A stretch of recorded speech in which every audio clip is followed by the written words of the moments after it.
Welcome to the Slop Temple. We pray this video helps. In this video, I will show how to set up Gemini on your Samsung phone. First, head to the Google Play Store and download the Gemini app. Once installed, open it up. You'll then be prompted to sign in using your existing Google account. Make sure your phone's operating system is up to date for the best experience. This initial step is quick and gets you ready for the next stage of integration. Now let's make Gemini your default assistant.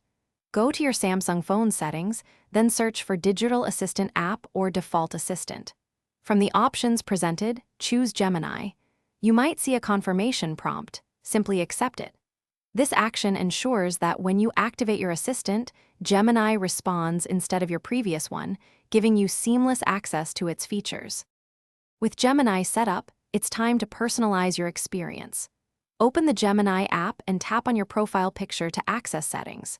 Here, you can customize voice preferences, language, and even how Gemini delivers notifications. Explore the Extensions section to connect Gemini with other services, expanding its functionality.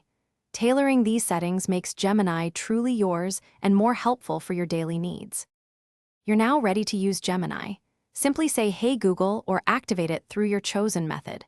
Ask questions, set alarms, get directions, or even draft messages. Gemini is designed to assist with a wide range of tasks.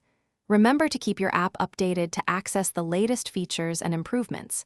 Enjoy a more intelligent and integrated experience on your Samsung phone. Thanks for watching. Consider subscribing if we helped you.